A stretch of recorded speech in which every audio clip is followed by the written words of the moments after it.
Do you remember Phil Hartman? Oh, yeah. Yeah, Yeah, definitely, sure. That was tragic what it happened to Phil it was Hartman, yeah. tragic what happened. Phil Hartman, when he would get in an argument with his wife, would shut down, and that would drive her crazy, which it did. She killed him. He was shut down. He wasn't talking to her. That was me. That was me. I would shut down, and he would try harder and harder and harder.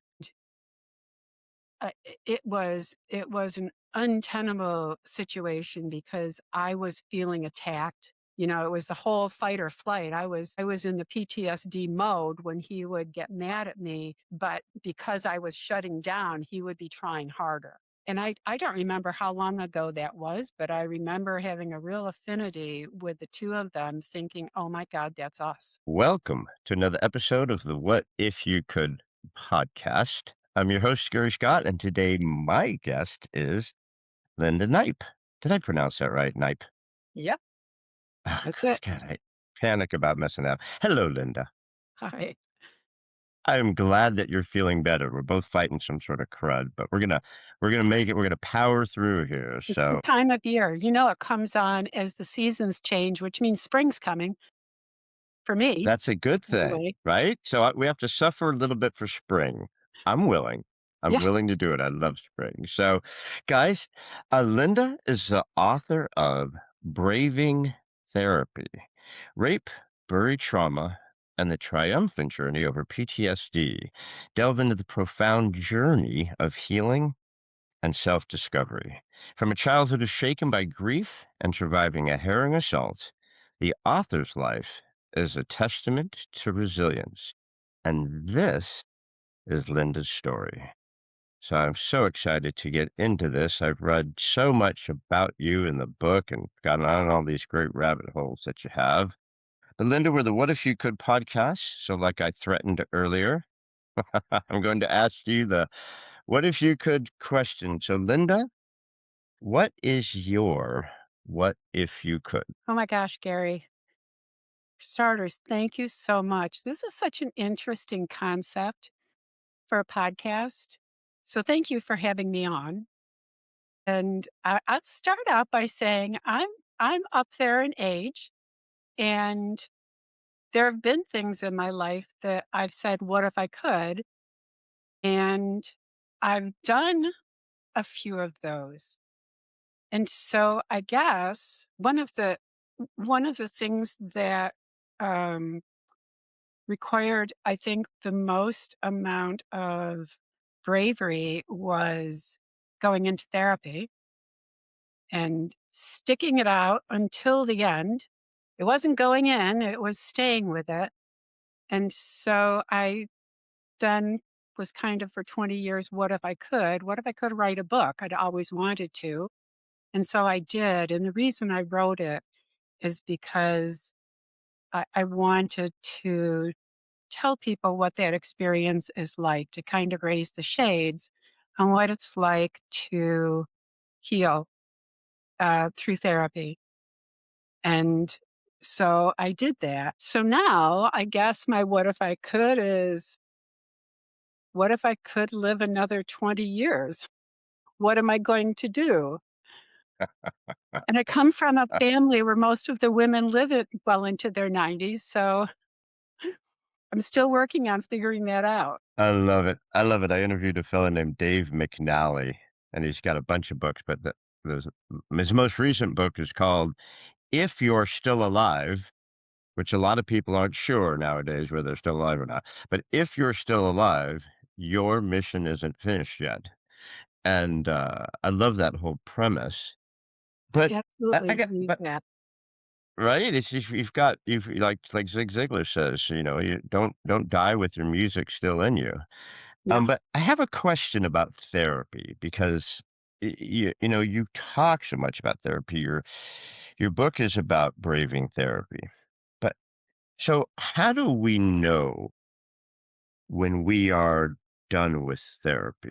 How do we know that we can go, okay, doc, this is my last visit. I'm never going to see you again. I I had that question for a long time when I was in therapy, and I was actually in therapy for a long time. Um, and So I'll answer your question, then I'm gonna back up and talk a little bit about my own history. But I didn't know when I was in it. I trusted my therapist. That in itself took a while to get to get to understand what trust is and to really start trusting him and trusting the process. Um, but I was there for PTSD, and I felt like I had finally put the PTSD behind me. And I think I was almost afraid that at that point he was going to go, "Okay, you're done," and kind of, wipe his hands of me. And I kept kind of waiting for that, but I also would ask him, "What where are we going here?" And I was very closed down from my emotions, which I didn't realize, and which he kept explaining that there was more to life than just not having PTSD symptoms. And he would explain that to me, and I would get this um this little feeling of fresh air, that like I was starting to be able to breathe fresh air.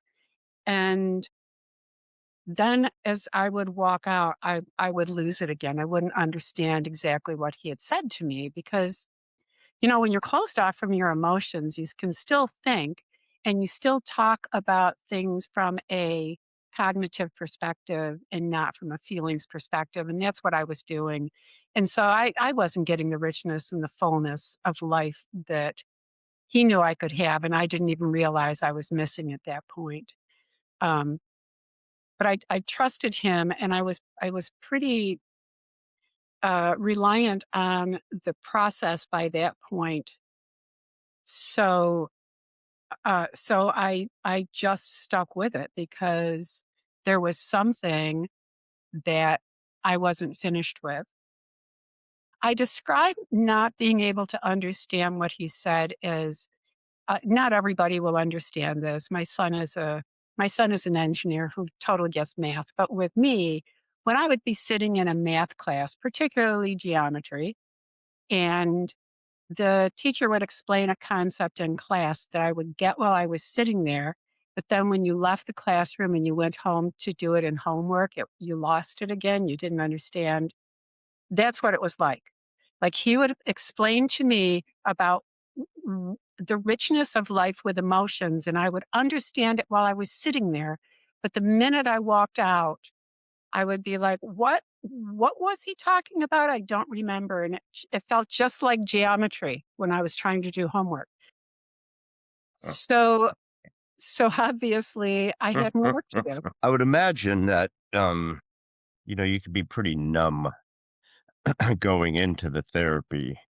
And so just pulling away the spider webs and then breaking down the barrier and then cutting away all the poop and trying to get to where you were in the therapy, I'd imagine that takes a lot of work to get someone there, and also the person has to be willing to continue to let someone peel away the onion like that and expose themselves more and more because of the lack of trust, right? I mean, you already had such a lack of trust. Now you're trusting this person to delve deep into you when you might not be feeling ready to do that. Yeah. And um, f- for PTSD and cognitive behavioral therapy, one of the first things that my therapist said to me was, "I am not going to direct this therapy. You are going to talk about what you want. Whatever you want to talk about is just fine, but you need to be in control." Because especially when you have a trauma like rape or any kind of sexual assault or really any kind of trauma, you're not in control. And so it's really important in therapy that you be in control.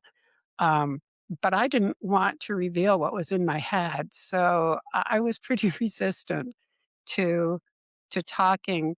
So a lot of the place where the onion got peeled back was in my journals. Um, I would have to write. I wouldn't be able to go to sleep tonight at night unless I wrote out what was on my mind. A lot of times I would wake up in the middle of the night and I would need to write to just get the stuff that was in my head out. And that's where a lot of the onion was getting peeled back too. Is is sharing your journal entries is part of that of the therapy? I mean, would you go to your therapist and say, "Hey, this is what's these are my brain droppings right now. These are the things coming out of my head." I mean, do you share Sometimes, that, or is that still something you would keep close to the vest? sometimes, um, yeah, it, it seems like it would have been easy for me to just go back, make notes from my journal, and go and have something to talk about. And there were times when I would at least kind of prepare for therapy so that I didn't sit there and I was extremely anxious and shut down. So when I was sitting there, a lot of times my mind was absolutely blank and we would just sit there in silence. It was excruciating. Um, so sometimes I would make notes from what I had written in my journals and just what was going on. And then, at least there would be things to talk about. Because in therapy, you're not always talking about the issue that took you there.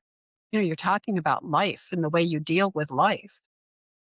Because when you have things that to kind of knock your life off course, when it's traumatic or just really big, it changes the way you deal with things. And then if you wait long enough, you kind of incorporate that into how it gets into your cells kind of. It's how you deal with things from then on. And so everything everything is fodder for talking about because for me, I had I think twisted up my life and my relationships and my emotions and everything a whole lot more than I ever realized. How did you I mean, it's such a major step when you say, "Okay, well, I'm going to try to find someone to help me work through this." How do you go about finding a therapist? I mean, that when you have those trust issues as it is, right, and you have these things you've been holding on to, when you finally make that decision, how do you go, I don't know, do you interview people? Do you meet with them? I mean, how do you find a therapist that you feel enough connection where you think this person, I can trust this person? Yeah, at the time that I went into therapy was before I knew how to research it on the internet. Um, so I used the phone book and called people and talked to psychologists on the phone. And I was looking for someone who had expertise in sexual assault and PTSD. And then I talked to a number of therapists on the phone and um, my therapist suggested I come in and talk with him and see how I feel, which I did, and it turned out that that felt like a very good relationship.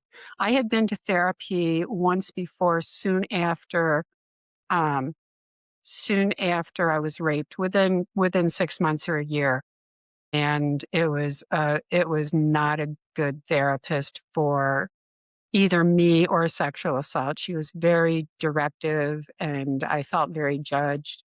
Um, not even we never even talked about the rape. I just felt like she was judging me. After my wife passed, and I was a complete disaster. After about a year, I realized, dude, you're just running from all this. You're hiding, you're bearing all this stuff. So you go talk to somebody. I mean, because you cry at a cereal commercial on TV. Yeah. Right? So I went to this gal, highly recommended, and I literally thought she just went to the bookshelf and pulled Dead Wife Grief for Dummies and just went to chapter 7 and just start reading it, right? And I'm like, I could have done that. I've got the book on the shelf. And I was like, yeah, within 10 minutes, I knew that she completely had no interest in me or my healing or anything. She was Yeah. just going to cope, you know what I mean? It was the Yeah. most bizarre feeling, Yeah. and I just like you said, you felt judged, I felt completely not seen. I was like, I didn't even need to be there. She was gonna say the same thing regardless. I think that, I know one of the major factors in healing is your relationship with your therapist. So, I say in the book I have a chapter about that, about finding therapy, um, that if you're not talking about the right stuff right away, then it's probably not the person for you, because when you are talking with the right person, you're talking about the right stuff immediately and you feel it. You feel the connection, you feel seen. And so one of the difficulties in finding therapy, especially um, when you're in the middle of a mental health crisis, it just feels so overwhelming to try and explain it to people because it's such chaos in your head. And the thought of going to somebody, having to explain everything, and then have it not be the right person and you've got to start over feels daunting. But when you're talking to the right person, you don't have to explain everything over and over again. You're talking about the right stuff right away and you can feel it. And, when you're in that deep, dark spot, which a lot of us have been in, right? A lot of our grievers have been in that darkness where it's like, every light is a train. So it's like, well, that light at the end of the tunnel is a train. And you're just like, boy, I don't know how am I going to get out of this feeling, right? But you had multiple challenges that kind of, I mean, the assault was early, you were young, um, and then the marriage and things like that. So it seemed like you had a lot to unravel. And you found one person who can walk you through all of that. That's pretty good. Yeah. Um, but one of the things that I talk about a lot, and I find it really interesting. Um, I was so So I'll back up a little bit about my story. I know the cover of the book says a Do you have the book there? childhood in grief. I lost my grandmother in a fire when I was a child. Other than that, I had a very happy childhood, big happy family. But my grandmother was like a second mother to me, and she died in a fire when I was 11. So that was pretty traumatic. And as I think back on it, I think that was probably um, my first way of handling things with PTSD. I remember for the next 6 months or a year, I couldn't look at anything I couldn't see fire engines. If I heard a fire engine, I would break into a cold sweat. And I shut down my emotions because I was going to be the good girl that was helpful in the family. Um, so, so then, yes, I was on a date when I was early in college. I was 19, and um, it ended up in a date rape, which I never identified that as a rape. I just was humiliated, and I was humiliated that I had put myself in a bad situation, and so I swore I would never talk about it. And I'll tell you, when I went into therapy, I was like, I don't care what happens in therapy. I'm never going to talk about this. I can't get it out of me. I'm never going to admit it. That created a real barrier when I was trying to heal, because the rape that actually caused my major PTSD trigger was when I was in my mid 20s. I was a young professional living by myself. My apartment was broken into in the middle of the night, and I was raped by a stranger. Um, and when I was in a counselor program, counselor education graduate degree. And in the first class, we were talking about therapy for rape, and I got triggered, and the PTSD started right after that. And that was many years after it happened. I was in my late 30s by the time I got triggered. Um, however, the control issues that I had and the way that I dealt with things and kind of the way I was shutting down over the years emotionally, um, had been going on since it happened when I was in my mid-20s. I didn't realize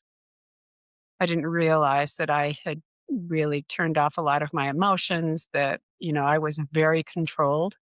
I didn't claim emotions personally. I felt pretty proud of the fact that I was a cognitive thinker, and I would describe the way I felt about things as it was a feeling. I never claimed an emotion. And I didn't realize that maybe there was something wrong with that when I got into this class and we got talking about it. And I was like, huh, I wonder what that's about.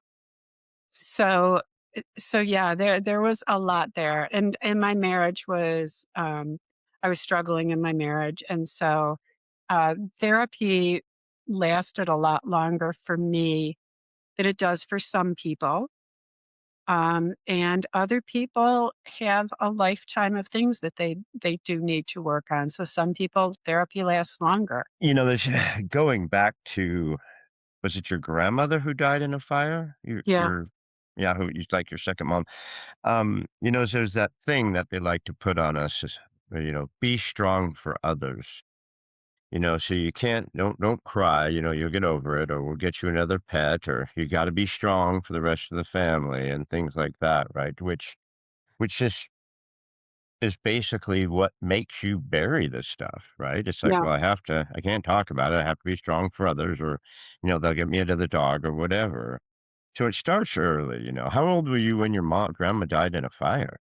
So I was 11 and a half, and I actually remember the morning that my mother, there are a lot of kids in my family, and I am the oldest girl and the second oldest and the oldest girl. So I was like a second mother in the family with all the little ones. Hmm. Um, my mother told me what had happened, and I was in shock. And I went back. We were at our cottage, so everything wasn't very big. You could hear everything that was being said in the cottage. I went back and laid on my bed. She was right in the next room telling my younger sister, and my younger sister started wailing and just crying. And I remember lying there thinking, "Stop crying! Don't you know how hard this is for mom?" And I just had that. And from then on, all of the things, cleaning out my grandmother's house, going through, like, answering questions with phone calls. I was 11, and people would talk to me on the phone and think that I was much older because I just stepped up. And, Gary, I have to say, I was a school counselor, and in our little rural school, we did a lot of personal counseling. But one of the things that I noticed is with kids, especially accomplished kids, they hold a lot of that stuff inside of them because they've always done well. They are, it's rewarding to do well and to kind of, I was on a pedestal. It's tough to stay on the pedestal, but you keep trying. And it's interesting too when I've given author talks about the book, and I talk about, like, keeping all of that stuff, those feelings inside of you, and even starting to beat yourself up. And I see the most accomplished people in the room shaking their head yes, because they all do it. And it's kind of that you have high standards for yourself and you beat yourself up. What I tell people is that stuff's toxic. Hmm. Well, and you can't, when you're a high achiever or you're responsible for others or you have to be strong, one thing you cannot allow is something to be out of control. Right. You can't allow it to be out of control because that would completely ruin everything, right? I have to keep this in control. I have to keep my emotions in control, keep my sister in control. I got to get grandma's house in control. I'm the high achiever, right? So that control issue, like what you were talking about before, it's just such a toxic, tragic thing that we do to ourselves because that's just not how the universe works. Right? No, Just and you can't start control everything. you start beating yourself up. Yeah. And the problem with beating yourself up is that nobody can hear you doing it. You're just relentlessly banging on yourself. People nobody else, I mean, if somebody I didn't realize this until, um, my second husband, who was the love of my life, and he was a college administrator and advisor as well, and if he saw me because even after all of my therapy, I didn't meet him until after I was done with therapy, um, but he would see me with work, things would start to kind of go flat, and I wouldn't know what it was, but he would sit me down and just make me talk about things until I finally would talk about whatever it was that embarrassed me that I didn't even remember anymore. I just buried it and then kind of started to get depressed because I was beating myself up. And he would just have such a practical perspective on it. Like, this is stuff we all do, that I started to finally see how I started finally being able to do that for myself. I don't beat myself up anymore. I think I'm probably one of the few people that doesn't beat themselves up anymore. And I think that that is one of the things that, I learned a lot of that through therapy, but I think the final piece of it was my dearly departed who would sit down with me and just get me to talk about things in a totally non-judgmental way. And it's like, okay, I've done that. We all do that. It's like, wow. What a wonderful man and a blessing because, I mean, Yeah. for me, the top 5 people who kick my ass every day is me. I'm like 1 through 5. I'm the Yeah. toughest on myself that there is.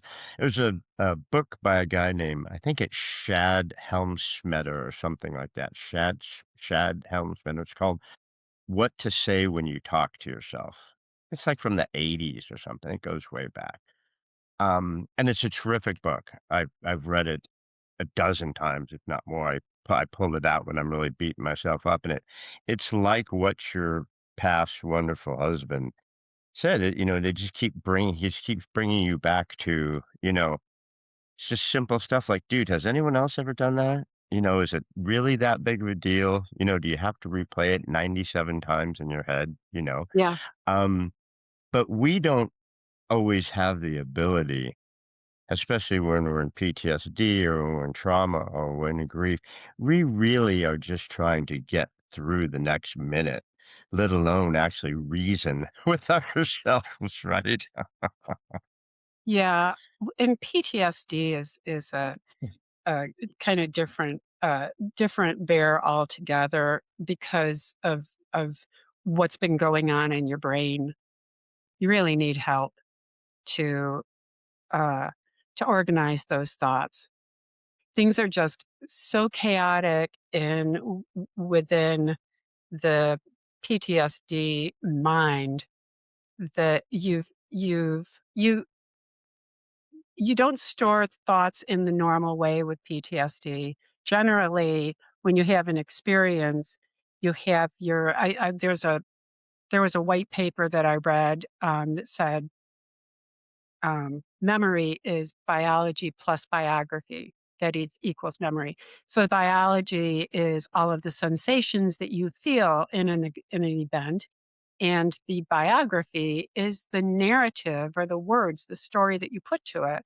And then you put that story with the sensations that you have and you store it in the memory in a proper file where you can go and get it when you need it. It's stored in the right place.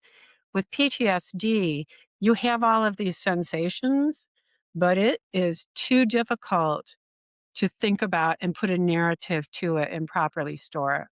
Some people do. Some people can. Some people can't. I'm not a person who was able to do that.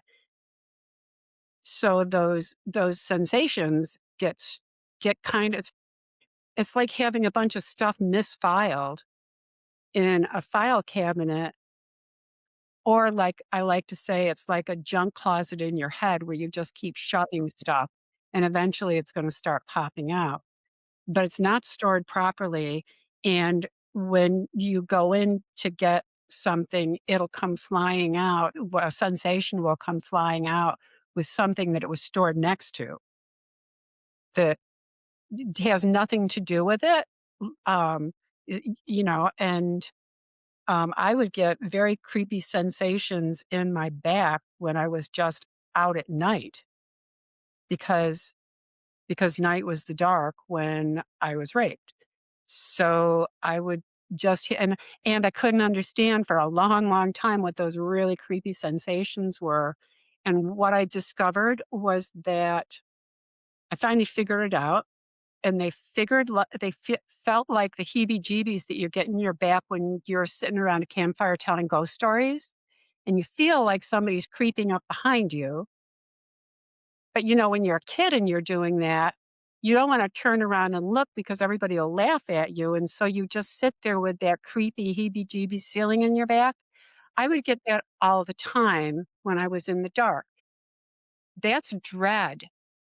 That heebie-jeebies feeling is dread, and that was the feeling that I felt when I woke up and saw that guy standing next to my bed.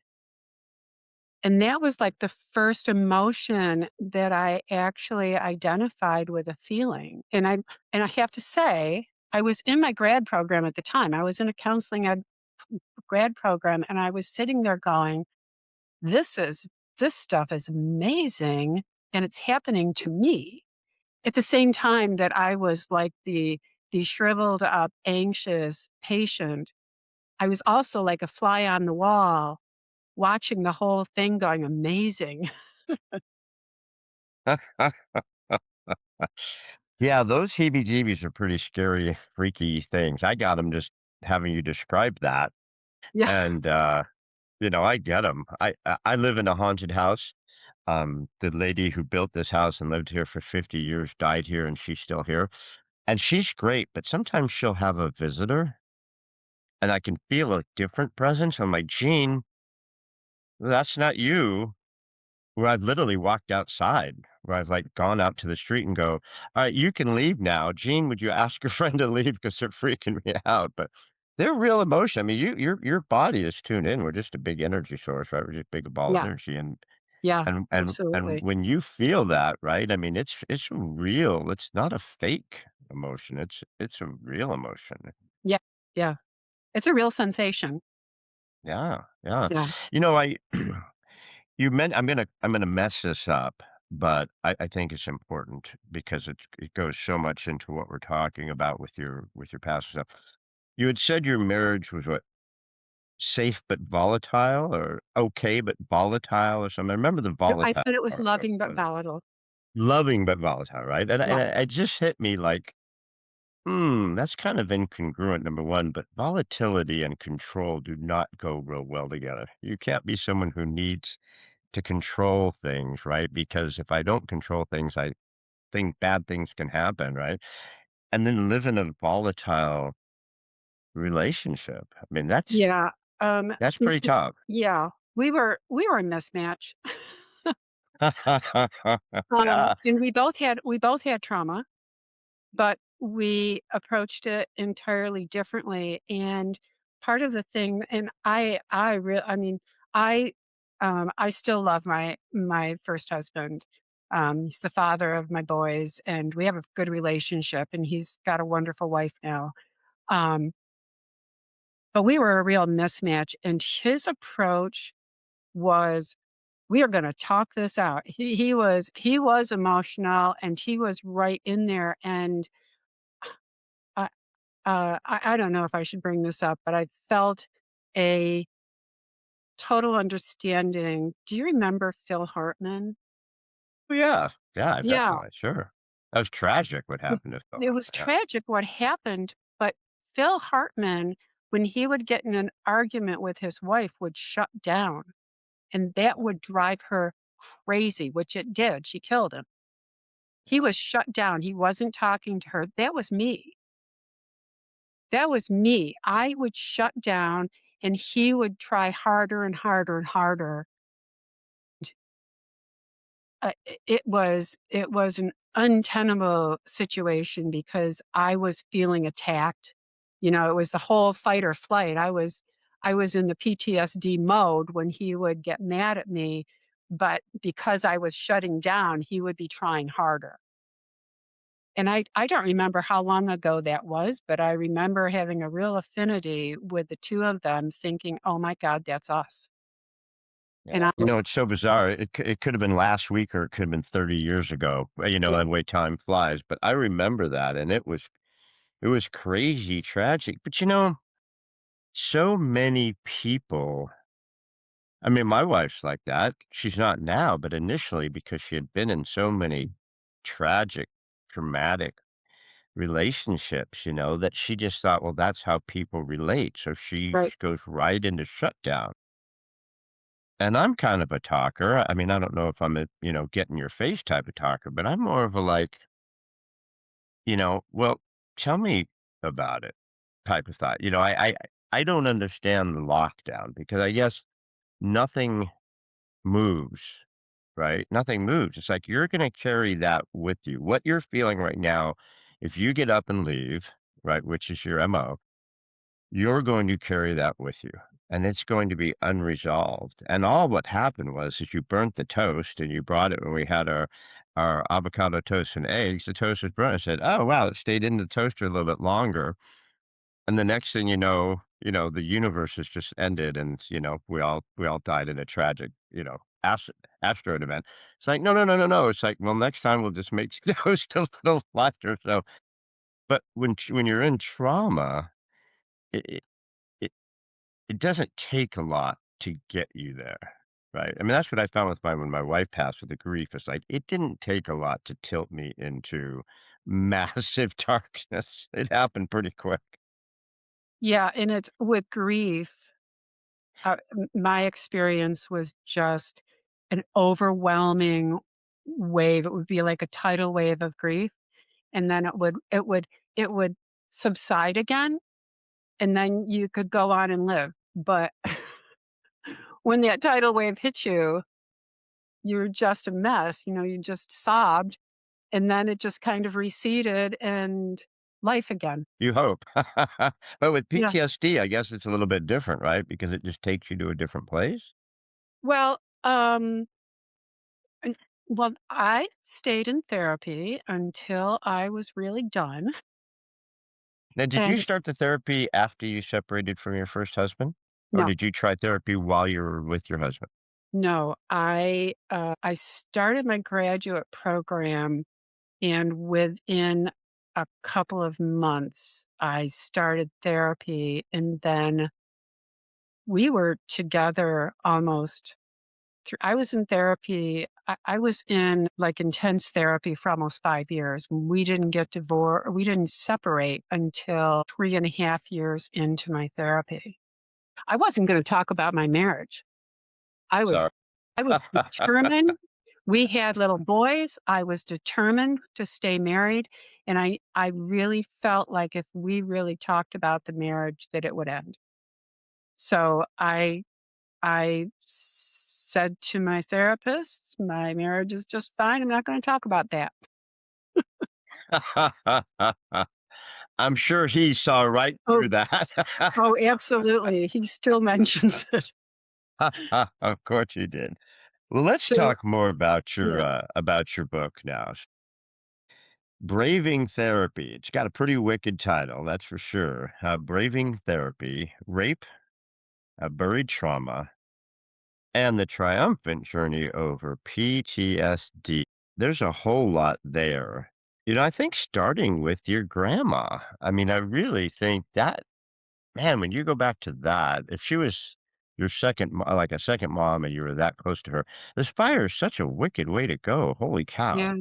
Yeah. I'm a scuba diver. My wife and I are scuba divers, but I mean, so drowning I know is an ugly way to go. A lot of people think about different ways, but fires, it's up there with one Yeah. of the wouldn't Yeah. want to do that. So that, I mean, did you ever resolve that? Do you think you ever came to grips with that?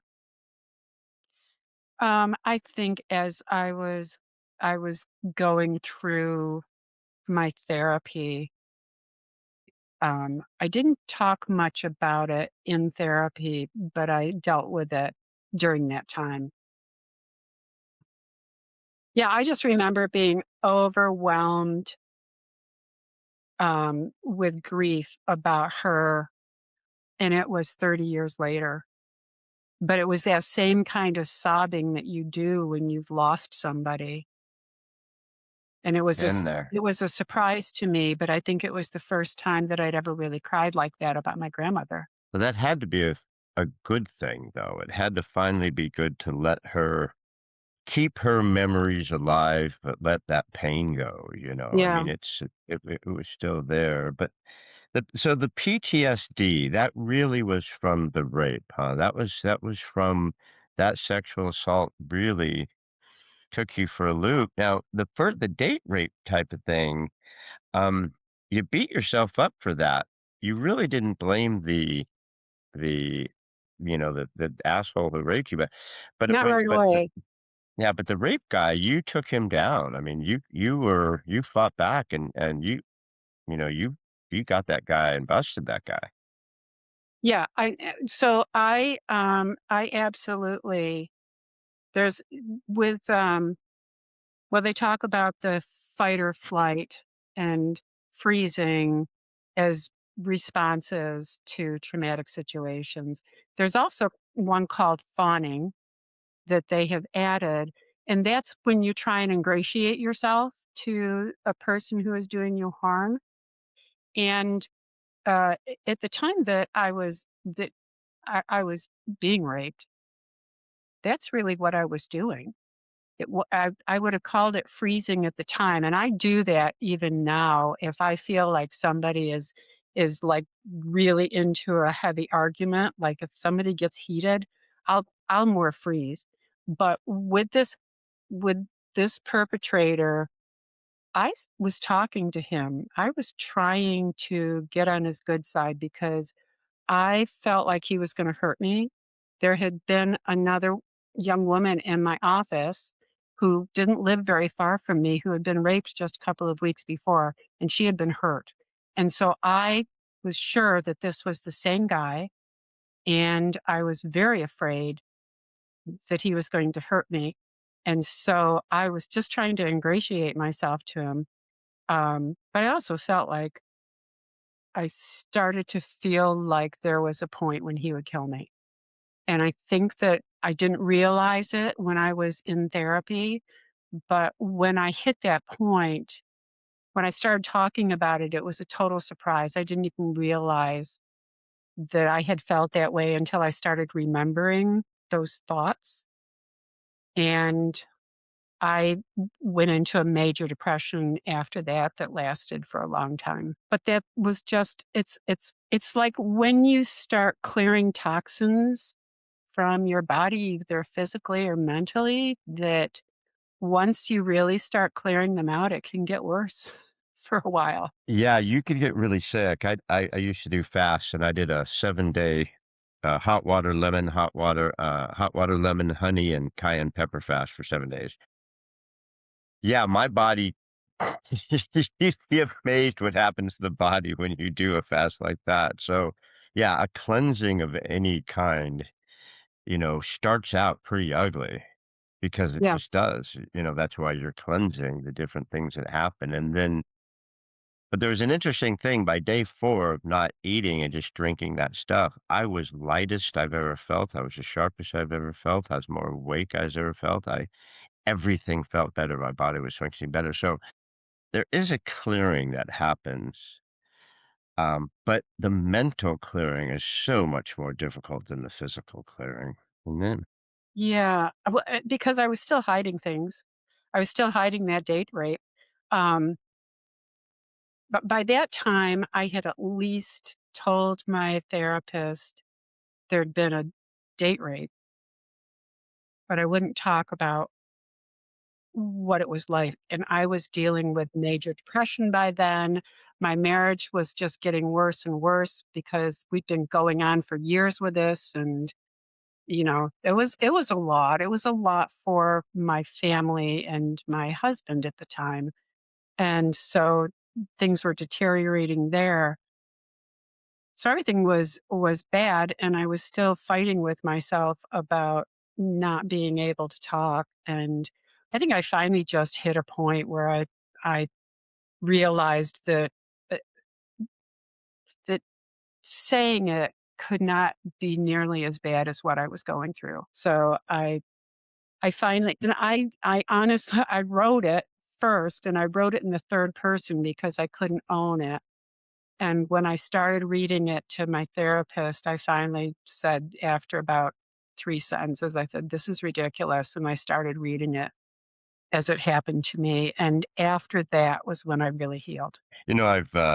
I work with the grief recovery method, and I do some grief work for people. And my wife is 22 years sober. So my second wife, so when we got together, I took a deep dive into AA because I'm like, well, I better know what this stuff's about if I'm going to marry an alcoholic drug addict, who's in recovery all these years. It's fascinating about the steps that they take and in the grief work I do where we're writing these things out. You take some of the worst things you've ever done in your life as an alcoholic drug addict and you write them down and you share them with people. Some you even send to people, you Yeah. know, to literally clear this from there just seems no other way. But when you write down, just like what you said, but you wrote it down differently the next time, but then read it to somebody, I mean, some drug addicts do some pretty terrible things to themselves to get their drugs, right? When you write that down and then you read it to somebody, when you said no one on the planet will ever know this because it's so horrible. I'm such a horrible person. But once you've released it, they can really make a big difference. Yeah. Yeah. And it's funny, I spent a long time in therapy. I spent 4 years before I ever admitted what happened. So then, we've gone down the road quite a ways, and I write this book, and I put it in there, and I argued with myself about it because I had still, other than telling my therapist, I never told anybody what happened. But I felt like if I if I didn't put it in there, because, date rape and those kind of situations happen to young women all the time, and they feel foolish. And I thought, if I don't put this in there and if I don't say everything that happened and everything that I did, then I might as well just not write the book, because I have to be authentic. I have to put it all out there. And my therapist, I talked to him. He actually sent me some of his notes from those years, which I put in the book. Um, and he was a little concerned about how I would handle it. But, after 2.5 years of writing and kicking it around, it's like, "Huh." It only took you 2.5 years to write the book? That's pretty good. That's pretty fast. Yeah, I was talking with a friend of mine who was estranged from his wife. She'd had a rape in her background that she never dealt with, and she just didn't have a healthy way of dealing with anything.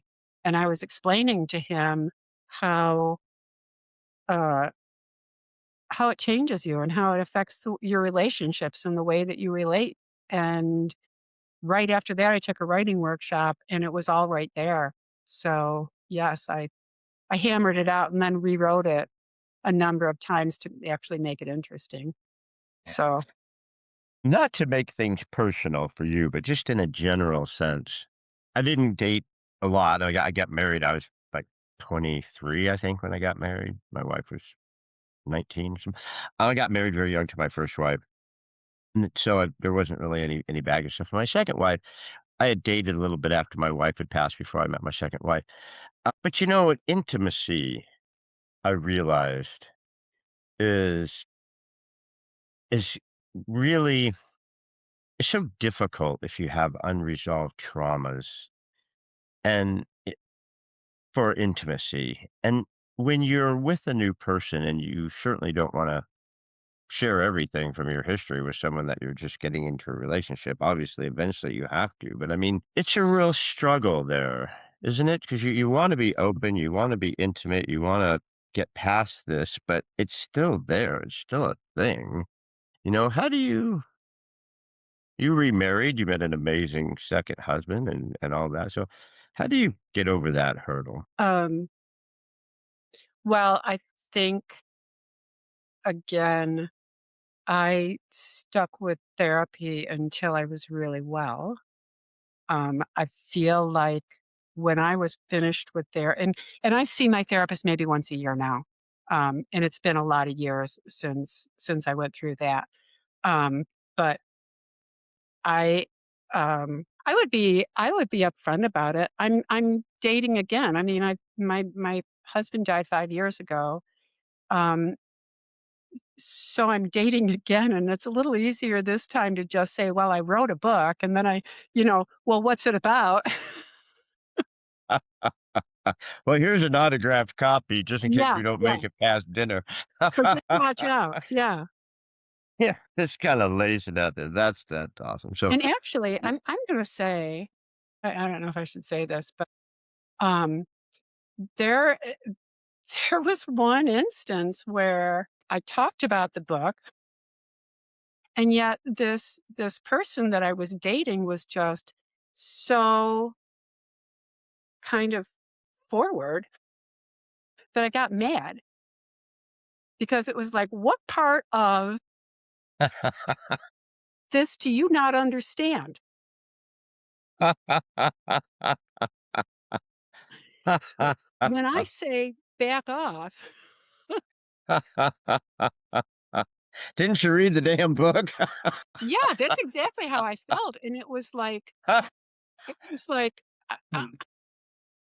Yeah. yeah, okay. Well, that's kind of what my point was or my thought was is, you have to be men are already so insecure about intimacy, right?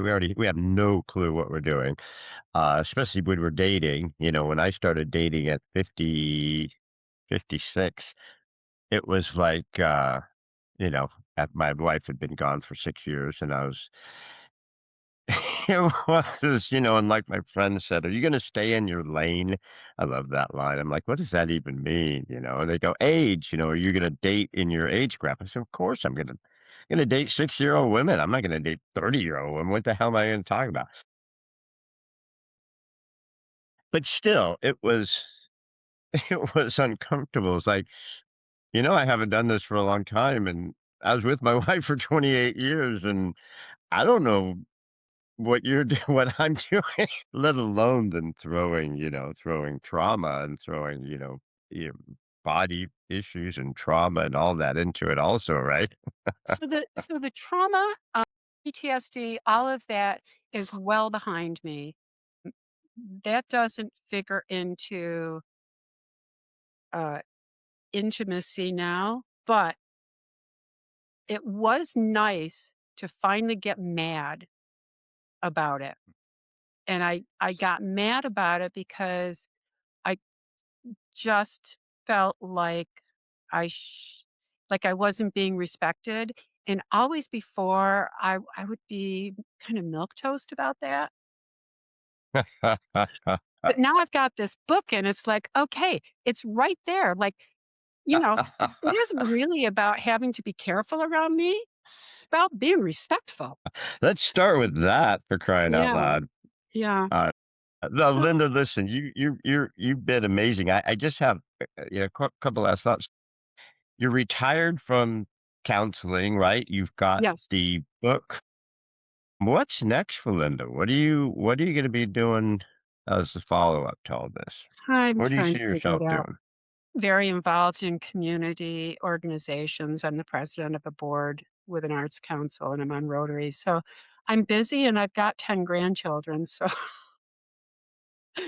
So I'm busy. I'm considering writing more. I am working on a children's book with a nephew. I want to just say one last thing to the people to all of your listeners. I wouldn't wish any really bad thing on anybody, but it's my belief that we're on this grand adventure of life, and the way we learn is for the hard stuff to happen. that's where we really get an opportunity to learn. And so I'm really grateful. It's why when you started out saying, What if you could?" I've never really thought that way because I've always taken life as it comes and then, worked with that. And I think that I don't regret anything that's happened in my life because it's made me the person that I am, but I plug on through. I've I've I've realized you can't be too strong to work on stuff. You need to work on stuff because that's what we're here for. And when it's the hardest, that's when you learn the most and grow the most. So everybody who has hard stuff, my heart goes out to you, but put your head down and plow forward. Well, you kinda stole my thunder because I was gonna ask you my last question. I'm still gonna ask it to you, but if that's your Okay. answer, just say, "Dude, I just told you. Have some respect." My last question was, I give you the first question, right? But you know men are worthless, we lie. I never give you the second question. So my second question I always ask people is, before we sign off, is there a thought or a message, or is there something heartfelt to you that you'd like to share with us before we leave? So I might just have to edit this where I yes ask you this and I'll No, no. I have got one unless more. you do so, but if you have a Don't. final thought you'd love to leave us, I'd love to have it. Yeah. If you are keeping thoughts to yourself, if you're hiding thoughts, and especially if you're beating yourself up, but you're not getting any perspective but your own if you don't talk about stuff. And when you're beating yourself up, that stuff is toxic. Those thoughts in your head are toxic. You need to talk to somebody and get some perspective because your perspective is not helping you. Those are my final thoughts. Well, I'm glad I asked anyways. I wasn't gonna because you had such a great flourish at the end of that. I figured I didn't want to blow the pictures, over the applause line, but no, but that is wonderful, and it's similar but not. But like Henry Ford said it: whether you believe you can or you believe you can't, you're right. Yeah. Because we're the only ones in our head, and like you said, people can't hear us beating ourselves up, and just like writing those letters in AA, or writing them during the grief work, or you writing stuff out like you did, I mean, sometimes you just have to put it out on paper and then read it to someone. Read it to someone you trust, read it to a stranger, but you have to get it out in the universe. You have to clear it, because if you don't, you're the only one who suffers. When my first wife passed, I got lots of casseroles and offers for dates. Couple days later, I got no more casseroles. I don't know where all the casseroles went. So people go on with their life. They care about you, they love you, but they really don't care because they're in their own heads, right? So you need to reach out. You need to talk to people, like you said. So I love your last line, and I'm glad that I asked you that question. I'm glad you asked too. It's been a great conversation. Yay! I told you we'd have fun. So Linda, where can we find more Linda Knipe? Knipe? Nape. Knipe. No. Knipe. Oh, good. Okay. Where can we find more Linda Knipe? Where can we find your book? Do you have I know you have a website, but I don't want you to share it. Your website. Where can we get more of you and find out more information about you, and especially get this great book? The book is on Amazon or it's anywhere that you buy your books. I don't know that it's on the shelf, but they can order it. Um, and of course from Amazon's Braving Therapy. And I have a website, L5 Knipe. So that's it. I've got Instagram and Facebook under L5 Knipe. And I will be honest, I don't love social media. So I don't spend a lot of time on there. Well, I'm going to post this on social media anyways, because I want everyone to see it. It'll be on all the stuff, all that, whatever that stuff is. But Linda, you've been so wonderful. I'm so glad we had this chat. I'm so glad that you feel better. I love your second husband. I even like your first husband. I'm glad that you guys are healthy. That shows a really beautiful thing, that you guys are cool together. 10 grandchildren.